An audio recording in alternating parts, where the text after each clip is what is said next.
that you've rehearsed a way to respond That's right. to defend Right. Christianity, but you're not addressing, like Jared said, let's be honest instead of being academic. What? Bro, what are you talking about, man? See, what you think you're hearing is a group of men who can't cite this and that. You don't understand what world conquest looks like. World conquest looks like libraries of documentation that prove the lopsided power dynamics in the world today are not lopsided.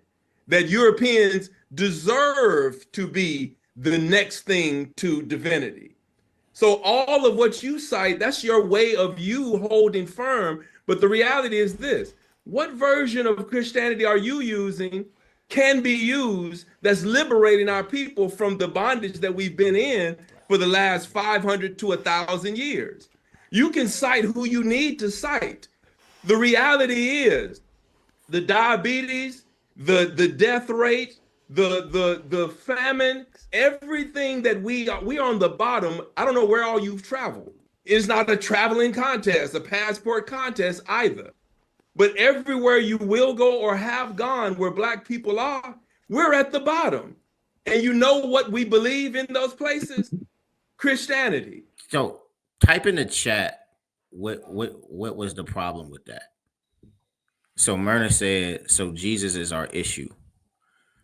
I mean, that was one problem that he had. But I think the biggest problem that I saw with that when I heard that was he did a false dichotomy between academics and being honest. And he basically made the two against each other. If you're academic, then you're not being honest. He essentially created this idea that so many people do this. It's when you're listening to the preachers and they say things like when you listen to the preachers and they say things like um cemeteries, those type of jokes and things like that. Um and what happens is it becomes a tearing down of intellectualism, essentially to bolster up just their lies and falsehoods. And so you see that in if you was watching that whole debate, you'll see that they just could he could him and the other guy could not handle the fact that Damon Richardson and Jerome Gay were just hitting them with just constant resources. Every time they try to make a claim against the Nicene Council, then it was like, okay, so let's go into the Nicene Council, which is always everybody got something to say about the Nicene Council, as if it's so much conspiracy theories out around the Nicene Council, as if we literally just can't read what happened at the Nicene Council. Like, it ain't a secret. It's tons of sources out here, but somehow you read it and people still just want to believe lies. It's like, yo, this is just crazy. So they bringing out all of the sources, they bringing out the different councils, and he just didn't want to deal with that. He said, let's deal with reality, and and and I just and it's just it's really a struggle, because it's like, again, it's this false dichotomy of that you if you get blinded. But and I was just watching the debate literally like an hour or two ago, and they literally told him, look behind you, all those books behind you, that's why you deceived. And it's like, so because you can't handle facts and resources, you attack the individuals who have the facts and resources. Now, yeah, everything can't be academic, right? Let's be clear about that. And being academic don't mean you right. Let's be clear about that, right? You can be wrong about some things. But when you're dealing with things that are just factual, it's like, yo, these are just facts. Like, we can't just ignore clear facts. And I think that was what was the most disappointing part of that statement, because then I watched and I was waiting on this guy then to come up, and I was like, and I kept listening. I was like, oh, I understand why he said that now, because and here's the other problem is blaming Christianity for black people being on the bottom, assuming we on the bottom. Let's just assume we on the bottom, right? Very white supremacist thought, but let's just assume it's true. blaming black people, blaming Christianity for black people being on the bottom is it's like blaming a person that works at a restaurant. It's like blaming the restaurant for the employee who eats free on Tuesday for being hungry on Tuesday. Like, no, but just we provided the formula. If you don't use it, we can't be the blame for this. And in those individuals who do Christianity, there's a drastic transformation in their life. And so all of the questions that you're asking, if you're dealing with individuals who are actually doing Christianity, it is working for those individuals. But if you're dealing with people that play and do parts of Christianity, then yeah. But at the same time, it's every, I was like, give me a block where every house on that block is Christian. And they're actually Christian, true Christians, living together, Christian community, serving one another, making sure everybody has their needs, blah, blah, blah. Give me a block. Give me a 10-house block. And I guarantee you'll be able to come down that 10-house block and you'll see everything that you're saying Christianity can't do. Right? Because if it was happening in every household, then you would see these, but people reject Christianity, people reject the truths and the principles of Christianity. So then for Christianity to be the blame for why black people at the bottom is wild. And it's not even true. All these countries don't follow Christianity. It's just a lie. And Damon Richardson did a really good job in this clip right here. You kept saying I pointed out Haiti. Hold tight, Malik. Hold tight. You kept saying you were offering a worldview, but in effect, in terms of what worldview really means, you haven't done that. And so you're taking little bits and pieces of history. For instance, the Haitian Revolution. Well, the reality is that, okay, that was wonderful. It literally led to the physical liberation of Haitian people under French rule.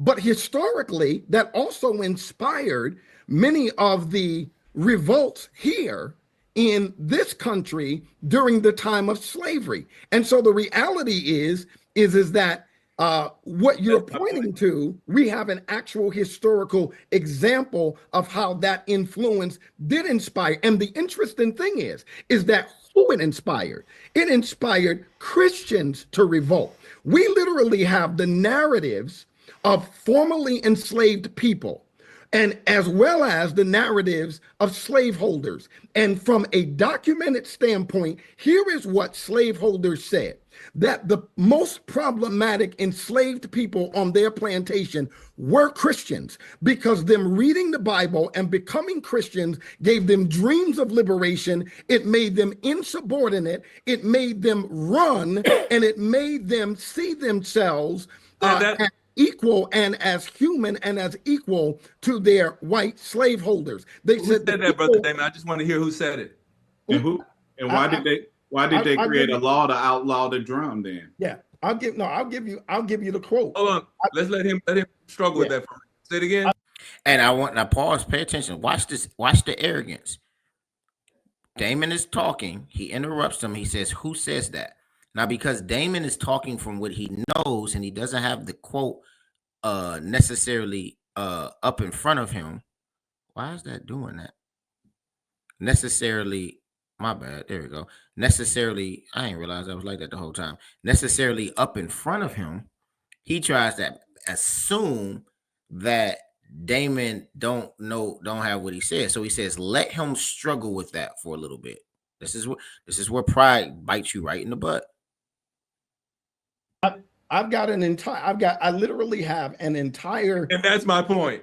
No, hold on. What do you mean? That you quote, and now you're struggling. No. I'm pulling it up on screen. I'm not talking off the top of my head.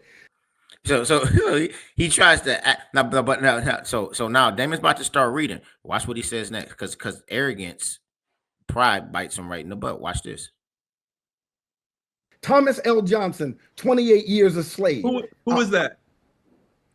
Thomas L. Johnson was a formerly enslaved person. Would you like for me to read what he said? I just wanted to hear what you said. That's okay. All. No, I'm quoting. Want to interrupt. This is an actual book in the Library of Congress. By the way, here's what he said. This part is not necessary though. So now Damon's about to start reading, because remember, he's arguing that that Christianity doesn't liberate anybody. It doesn't work for anybody. It's right. Damon's about to read a quote. He tries to play Damon and be like, oh, let him struggle with that. Damon's about to start reading the literal words of this man. And now he's saying this part isn't even necessary. Oh, because you cut.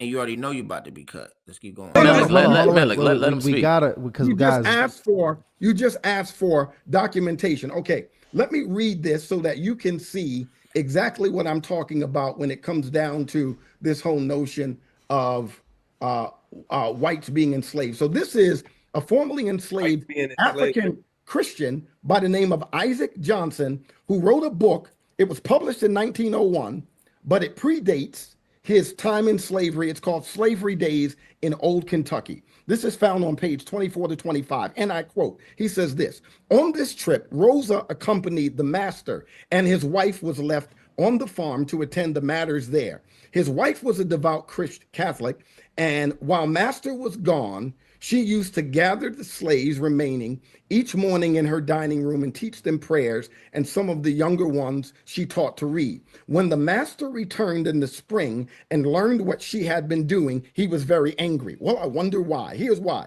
He had always told his slaves that he was their Lord and master, and now informed them that his wife should not have told them of any other Lord. From Rosa, we learned that he lectured his wife for her conduct about the following: if you teach them, these are the enslaved Africans, to pray and read, they may think that they are human beings, and we will not be able to keep them as slaves. The more ignorant we keep them about such things, the better slaves they are. The worst slaves that we have are those who know the most. They are the ones that we have to punish and keep them down.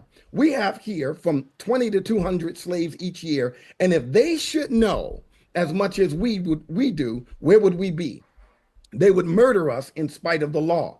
After this, my dear wife, we must never teach a Negro the Lord's Prayer or any other prayer. It goes on. And wow. I can literally quote the actual statements of enslaved Africans practicing Christianity, showing that their slave masters didn't want them to learn to read the Bible, didn't want them to practice Christianity, and that those who did became the biggest problems on the plantation. That is why when we get to people like, for instance, Harriet Tubman, who was a born-again Christian, she took 13 trips down to the South and then back again to the North because she was motivated by what the Bible teaches about liberation.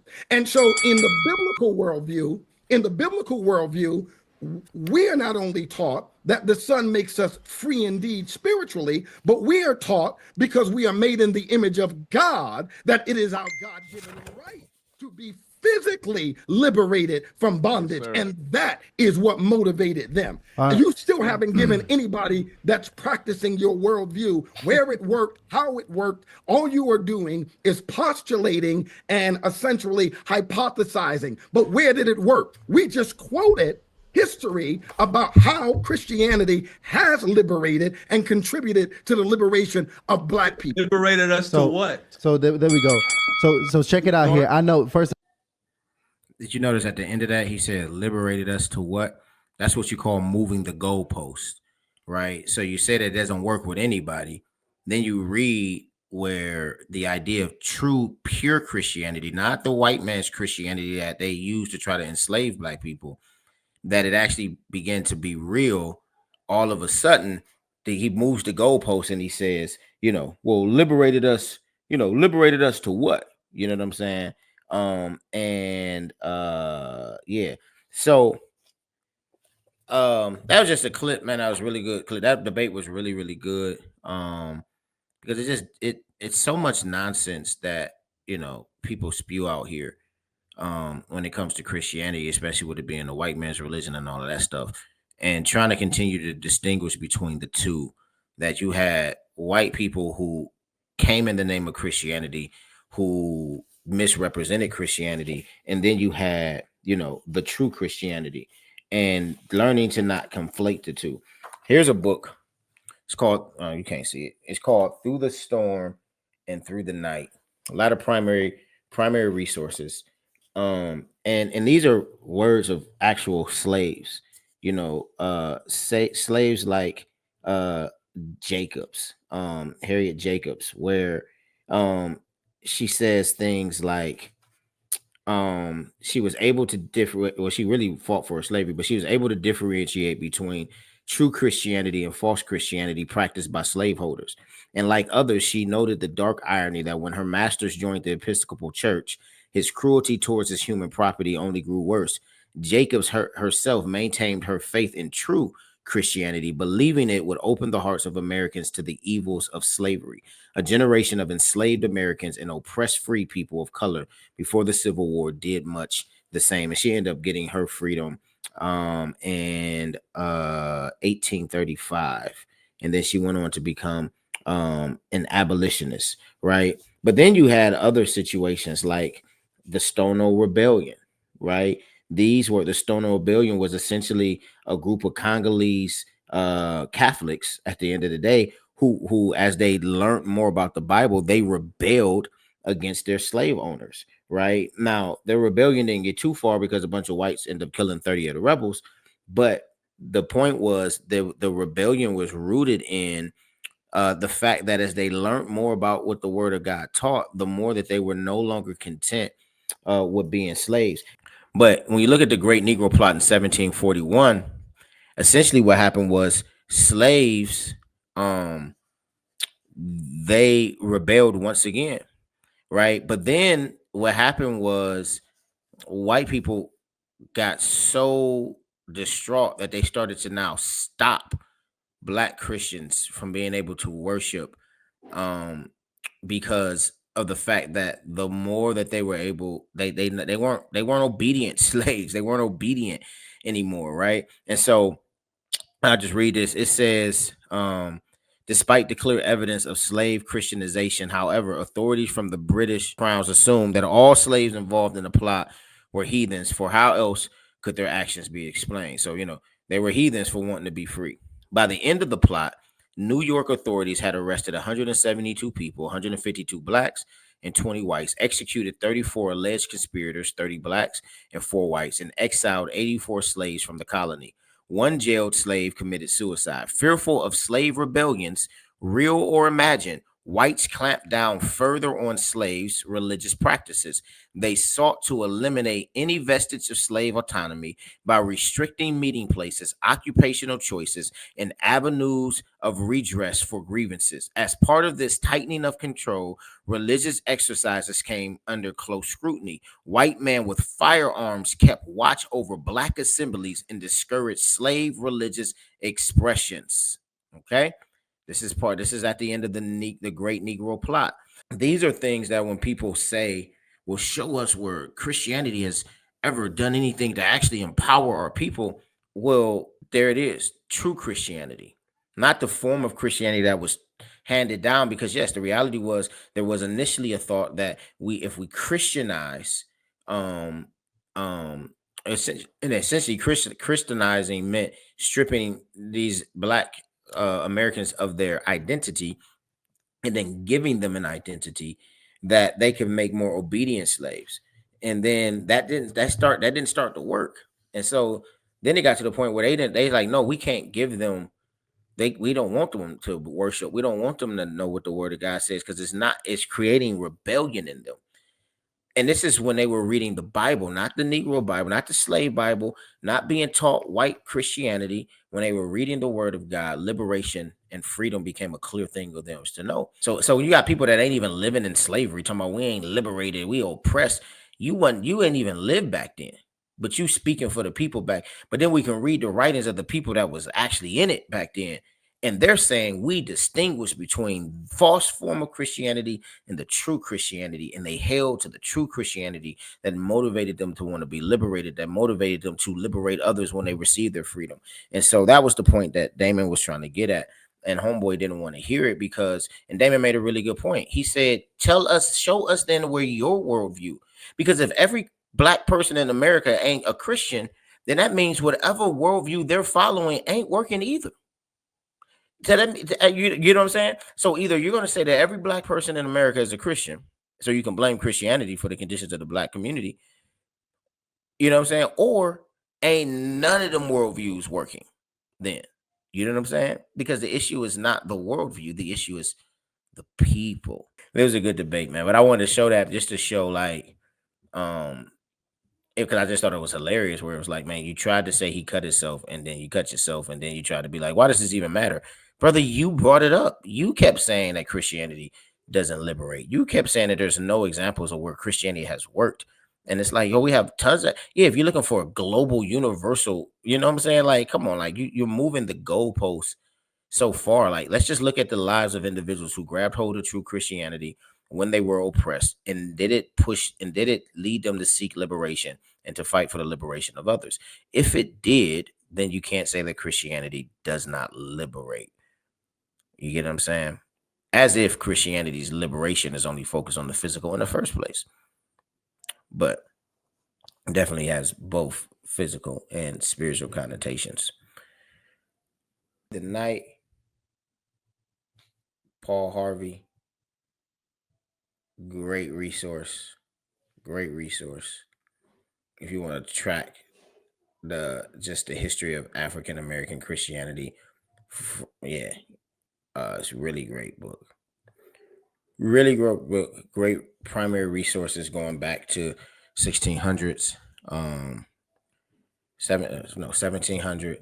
Yes, back to the 1700s. I think the earliest in there is like 1700s, and just forward. That even starts talking about all of the social work that the Black church did, and all of the things that were created by the Black church and the movement of civil rights. And it's like, it's so much stuff that it's like, you can't, how can you say that Christianity ain't did nothing for Black people? It's just wild, man. You know what I'm saying? Yes, there's a version of this thing that we don't mess with, man, but the true version, the version that is rooted in this and proper understanding of this liberates, this saves.